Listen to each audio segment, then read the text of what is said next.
We are less than 2 weeks away from Election Day, and as the race for the Oval Office heats up, we're also taking time to hear from Maine candidates running for major office on November 5th. That's right.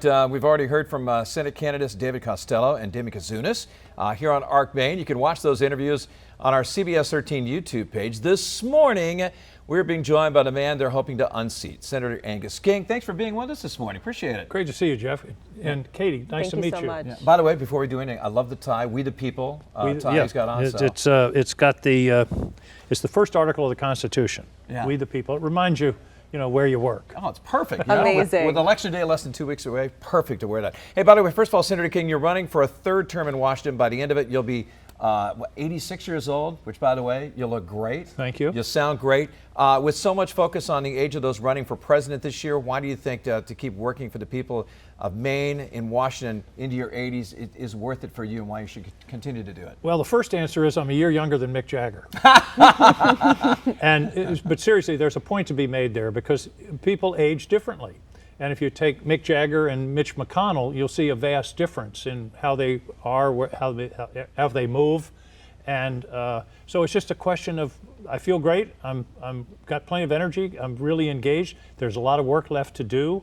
So, I'm going at it. I think I've been very fortunate on the gene part.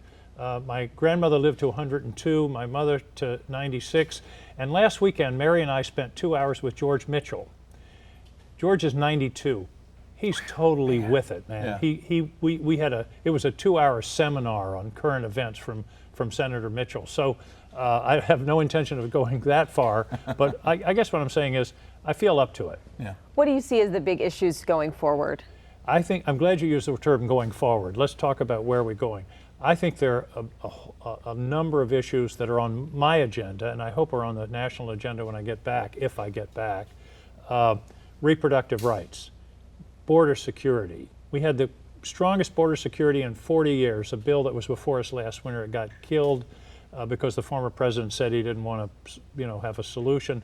So, reproductive rights, border security. I'm doing a lot of work with veterans. I really want to go after veteran suicide. We're losing 20 veterans a day to suicide. That's unacceptable. Inflation, cost of living, housing. All of those things. I'm doing a lot of work on housing. It's a problem in Maine. It's a real problem across the country. You mentioned Maine housing. First of all, how do we make it affordable for? It seems like, Senator, every story we're doing a story every day on affordable housing. Yep. Well, the basic problem is supply. The one law that Congress can't repeal is the law of supply and demand. The Maine Housing Authority says statewide we're short 84,000 housing units. That means the price of the housing units we have go up. I mean, rents go up, costs go up. And of course, we've had a lot of people from out of state came during the pandemic, bought houses with cash, and they only live there 3 or 4 months a year. What I'm working on is the supply side. For example, a guy named Jerry Moran, Republican senator from Kansas, and I introduced a bill just a month ago that we're really going to push in the new Congress called Farmhouse to Workforce. And the idea is you drive around Maine, you see all these big white houses that usually have 1 or 2 seniors living there. Our bill would provide them with an incentive to retrofit for 2 or 3 apartments in the house. They get some income. We get 2 or 3 units of housing. That's an example. There's no one solution, but we got to do a lot of things. But the whole idea is increase supply, and let's also bring down the cost of construction. I'm working with the University of Maine. They 3D printed a house.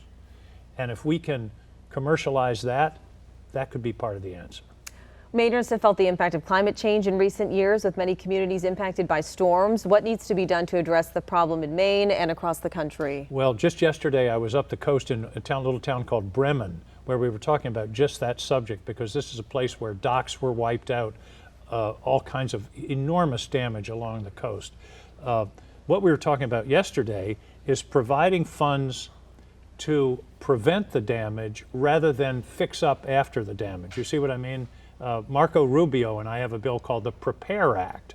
And then we were talking about another bill yesterday that would be a tax credit for businesses to shore up their infrastructure rather than wait for the damage. Here's the ratio, 1 to 6. $1 invested in prevention saves you $6 in reconstruction when it's over. So that's the direction that I think we have to go in. Kind of like healthcare, preventative, right? It's been Exactly. almost 1 year since October 25th. You've been working to introduce gun reform legislation this year to make guns less lethal. That bill failed to gain traction in the Senate. What do you think needs to be done to avoid another tragedy? And do you have plans to keep pushing for some of the gun reforms out there? Well, yes, and one of the things we have had some success with is with the military in terms of keeping track of what are called traumatic brain injuries. And it's the signature injury from the war on terror. People that are exposed to explosions over and over and over. The guy in Lewiston was an instructor in hand grenades and weapons, and he was exposed to thousands of explosions, and his brain was fried. I mean, we know that. There was research done in Boston on his brain, and he was injured, but the military didn't really pay much attention to this. And by the way, 75% of those injuries come from your own weapons, not from the enemy. So we've been pushing, Susan Collins and I and the rest of the delegation have been pushing the military to, number one, do a baseline study. In high school sports, everybody does a baseline, right, at the beginning of the year to see if a concussion is a problem. To do that with all members of the military. Secondly, to pay attention to this. I had a call this summer with the Secretary of Defense. He said, well, we've got all these policies and we're putting them in place. And I said, I don't want policies, I want action.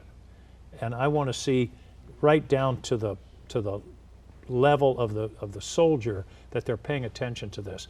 The gun problem, particularly the high-capacity magazines. The guy in Lewiston had two 20-bullet magazines duct taped together. He didn't have to slow down.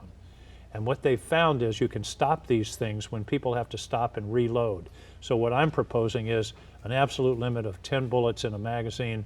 That's it. And that would, I believe, would be a significant step forward. On the international stage, conflict in the Middle East continues to escalate. You've said Israel has the right to defend itself, but you chose not to attend President Benjamin Netanyahu's Congress speech in July, saying you disagreed with his government's lack of post-war planning. Where do you stand now on the conflict in Gaza, especially with Israel's military activities now extending into Lebanon, a sovereign state? Well, let's talk about Gaza.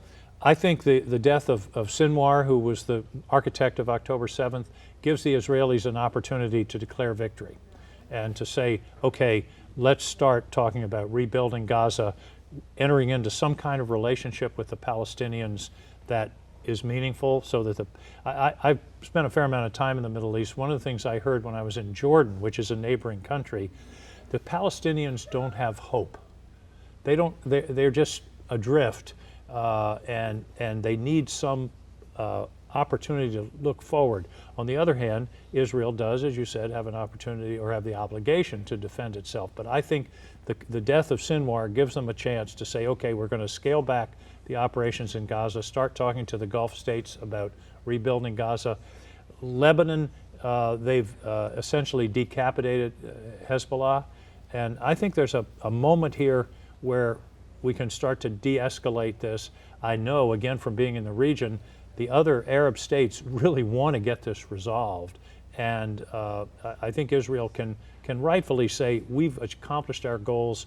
Let's start talking about rebuilding peace in the Middle East. Senator, it's crazy. We are less than 2 weeks away from, of course, Election Day. We've had early voting going on for a while now. When it comes to the big race on November 5th, do you believe you can work with Kamala Harris or Donald Trump in the future? Well, I think that's what you have to do. I mean, I worked. I didn't always agree with Donald Trump, but when he was president, I was in the Senate, and if I thought he was right, I voted with him. And if I disagreed, then I would take out my disagreement. We've got to lower the temperature, Jeff. We got to start listening to each other and talking to each other. However this election comes out, you mentioned Donald Trump. He's going to get millions and millions, tens of millions, hundreds of millions of votes. Those folks that voted for him deserve to be listened to. What is it that led them to take that vote? Same with Kamala Harris. Kamala Harris is the first presidential candidate I've ever known personally. She sat right next to me in the Intelligence Committee, and I saw her in person and got to know behind closed doors what she's really like, and I was impressed. So I'm supporting her.